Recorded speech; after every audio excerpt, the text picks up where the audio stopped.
Hello अस्सलाम वालेकुम, IQ here. I hope you all are doing well. जैसे मैंने पहली सीरीज़ अपने व्यूवर्स के कहने पर पिछली वीडियो में इंट्रोड्यूस कराई है, उसी तरह से मैं एक न्यू सीरीज़ आज से शुरू कर रही हूँ जो टोटली बेस होगी how to sketch for beginners पर, और उन लोगों के लिए जो कि ऑलरेडी स्केच कर रहे हैं उनको अपने स्किल्स को और बेहतर करने के लिए। मुझे ये है कि ऑलरेडी बहुत से लोग ऐसे हैं जो बहुत अच्छा स्केच करते हैं यूट्यूब पर भी। इसका मतलब ये नहीं है कि आपको कुछ ऐसा सिखाया जाएगा जो कि अलहदा होगा, बल्कि बेसिक्स ही सिखाए जाएंगे। लेकिन इसमें एक बात क्लियर कर दूं कि बेसिक्स जितने पुख्ता होंगे उनके स्केच इतने ही अच्छे और तेज़ी से बनते हैं। ये जो सीरीज़ है फ़िलहाल स्केच की बेसिक्स पर है और ये कुछ एपिसोड्स में बांटी जाएगी। जब ये पूरी हो जाएगी तो हम बेसिक्स के बाद अगला स्टेप लेंगे।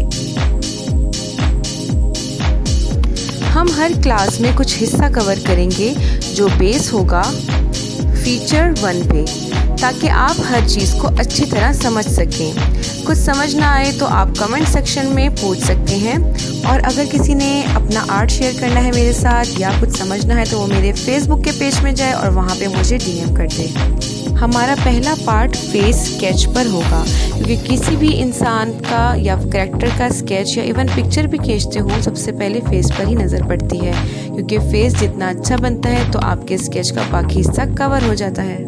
तो जी मैं अब आपके साथ कुछ कोटेशंस शेयर करूंगी जिससे आपको स्केचिंग में इंटरेस्ट होगा। ये है हेनरी कार्टियर-ब्रेजन, जो कि एक वेल नोन फ्रेंच फोटोग्राफर थे। उनका कहना है, photography is an immediate reaction, drawing is a meditation. और ये है पैब्लो पिकासो। इनको कौन नहीं जानता, ये स्पेनिश पेंटर हैं, स्कल्प्टर हैं, प्रिंट मेकर हैं, सेरामिसिस्ट हैं एंड थिएटर डिज़ाइनर हैं। इन साहब का कहना है कि in drawing nothing is better than the first attempt. तो जी हम चलते हैं अपनी पहली ड्राइंग क्लास की तरफ। मैं अपनी टीचर के स्टाइल से ही आपको बताऊंगी कि वो हमारे हैंड साइज़ के अकॉर्डिंगली ही फेस का साइज़ मेजर करवाती थी। हमें ये दोनों पॉइंट्स मिल चुके हैं। अब मैं इसकी सेंटर लाइन ड्रॉ करूंगी ताकि लेफ़्ट साइड वाले फीचर्स राइट साइड वाले फीचर्स के साथ बैलेंस रहें और कुछ छोटा बड़ा ना हो। सेंटर लाइन लग चुकी है। अब हम इन दोनों पॉइंट्स का सेंटर अंदाजे से ही निकालेंगे और इस सेंटर लाइन पर आइज़ की प्लेसिंग होगी। मैं साथ साथ लिखती भी जाती हूँ ताकि आप लोग इजीली सीख सकें। अब हमें सेंट्रल लाइन भी मिल चुकी है। अब जो सेंट्रल पॉइंट है और जो एंडिंग पॉइंट है, इन दोनों के सेंटर में जो है वो नोज़ की प्लेसिंग होगी। अगर आप लोग पेंसिल और स्केच बुक पकड़ के मेरे साथ साथ स्केचिंग करते रहेंगे तो आपको इजीली समझ आ जाएगी। तो यहाँ मैं मेंशन भी कर देती हूँ कि यहाँ पर नोज़ की प्लेसिंग होगी। तो अब हमें एक और पॉइंट मिल चुका है। इस पॉइंट का और जो एंडिंग पॉइंट है, इन दोनों के मिड में लिप्स आएंगे और लिप्स इस लाइन के अंदर अंदर ही प्लेस होंगे।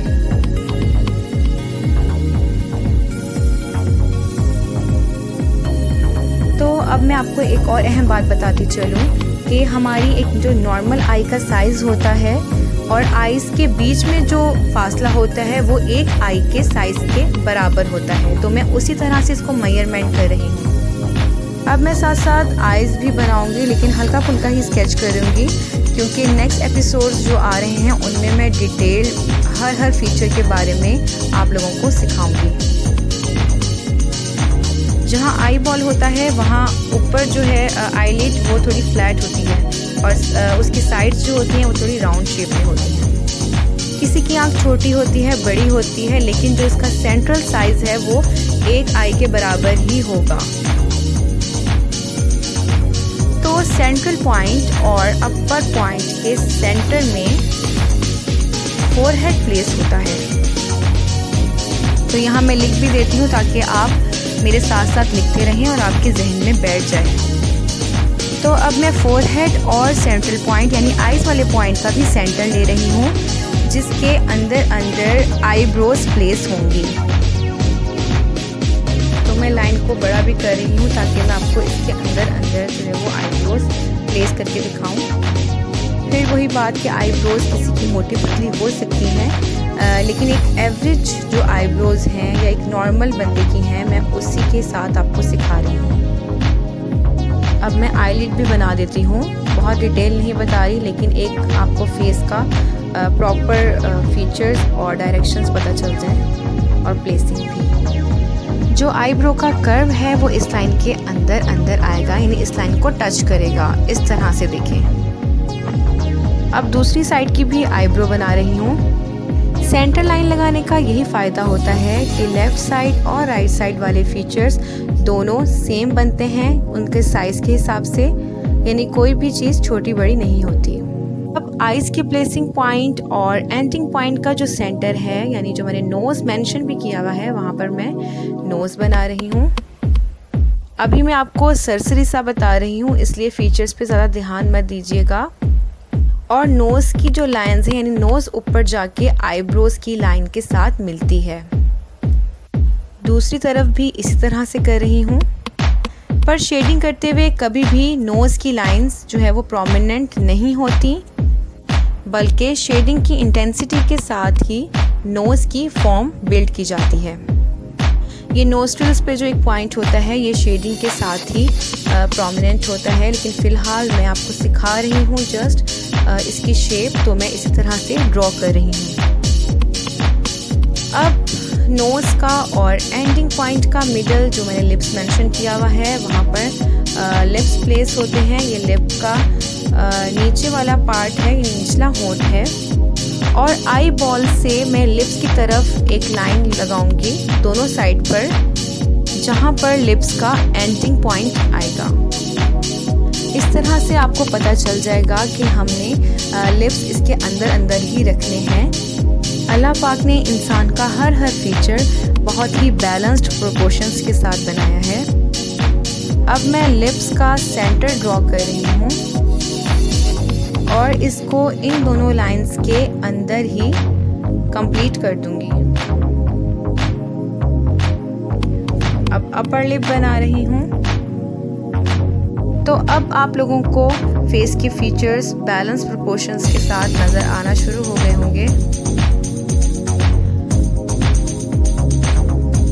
अब लिप के नीचे मैं एक चिन की लाइन ड्रॉ कर रही हूँ, जो कि शेडिंग के वक्त फिर मैं वही कहूँगी कि प्रॉपर लाइन ड्रॉ नहीं होती कभी भी, बल्कि इसकी फॉर्म शेडिंग की लाइट्स और डार्क्स की इंटेंसिटी के साथ ही प्रोमिनेंट होती है। मैं ब्रोज को शेड भी कर रही हूँ ताकि आपको थोड़ा थोड़ा फेस के फीचर्स जो हैं वो शेडिंग के साथ नज़र आ जाए। मैं बहुत डिटेल्ड वर्क नहीं कर रही हूँ, जस्ट आपको समझाने के लिए कर रही हूँ। इसी तरह मैं आई बॉल्स में भी शेड कर रही हूँ, लाइट और डार्क थोड़े थोड़े, और आईलिड के ऊपर भी शेड जहाँ कम ज़्यादा होते हैं। इस पर डिटेल बाद में अपने आने वाले एपिसोड्स में ज़रूर करूँगी, लेकिन अभी मैं फटाफट वाली शेडिंग कर रही हूँ आप लोगों के सामने। इसी तरह नोस्ट्रिल्स वाला जो पॉइंट है इसमें थोड़े डार्क्स होते हैं ऐड, तो इसमें भी मैं बाद में आपसे डिटेल में बात करूँगी, लेकिन फ़िलहाल मैं शेड जैसे उसको दे रही हूँ एक सरसरी सा। इसी तरह से लिप्स पे सेंटर पॉइंट से अपर लिप की तरफ जो शेड होते हैं वो थोड़े डार्क होते हैं, क्योंकि ये नीचे को फोल्ड हुआ होता है, यानी अंदर की तरफ फोल्ड हुआ होता है, और नीचे वाले लिप पे थोड़े कम शेड्स आते हैं। अब चिन पे भी मैं शेडिंग कर रही हूँ, वो भी राउंड में शेडिंग होती है। अब मैं फोरहेड पे काम करूँगी, या उसके बारे में आपको मेजरमेंट बताऊँगी। तो अब मैं फोरहेड वाले पॉइंट पे और जो अपर पॉइंट है उसका सेंटर ले रही हूँ, तो ये फोरहेड की प्लेसमेंट आ चुकी है।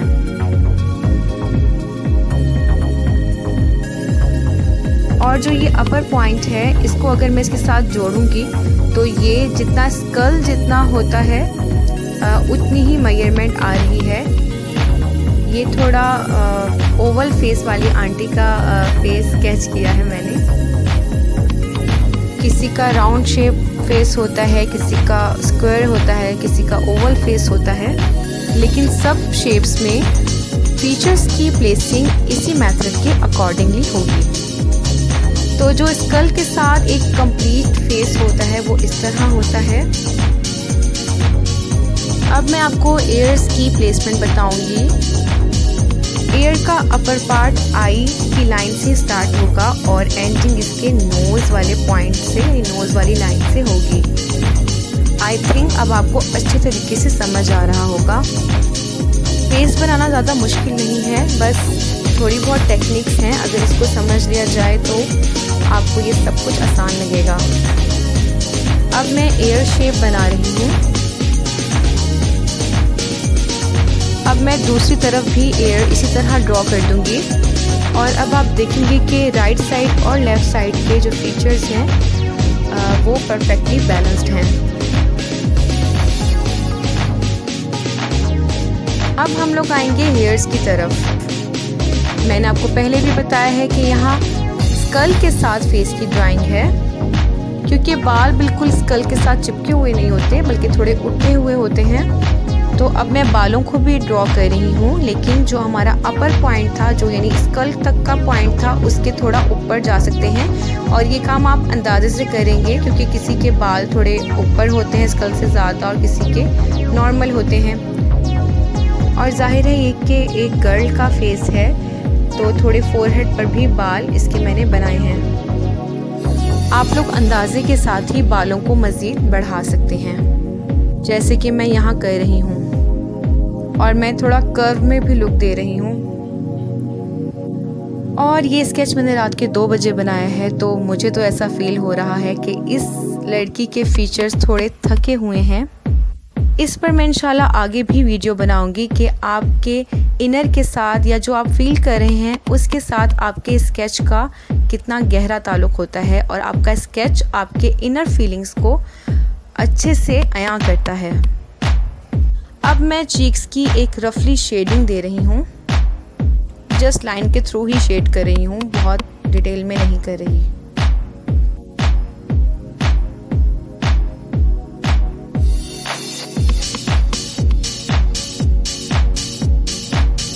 थोड़े बाल में एयर के पास भी लेकर आई हूँ,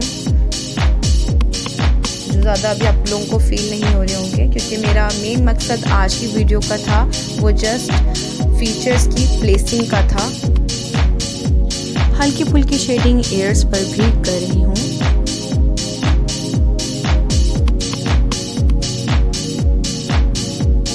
और थोड़ी सी मैंने सोचा कि आईलैशेस भी ऐड कर दी जाए, क्योंकि वो बहुत स्लीपी लग रही है मुझे, तो मैंने साथ में आईलैशेस भी ऐड कर दी हैं। और थोड़ा आईलिड को डार्क किया है।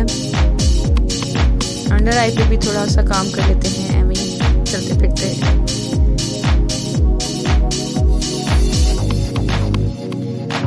और नोज़ पर भी आप देख रहे होंगे कि मैंने नोज़ की लाइन को शेडिंग के साथ कहीं ना कहीं मर्ज करने की कोशिश की है। अब मैं कुछ कंटूर पे भी काम कर रही हूँ और थोड़ा जॉ लाइन के आसपास और चिन के आसपास भी रफली शेडिंग हो रही है। तो जी आज की क्लास यहीं तक थी। अब हम नेक्स्ट एपिसोड में हाजिर होंगे, और अगर आप लोगों को कुछ समझ नहीं आया इसमें तो मुझसे ज़रूर पूछिएगा और नेक्स्ट क्लास में अपनी अटेंडेंस पूरी रखिएगा।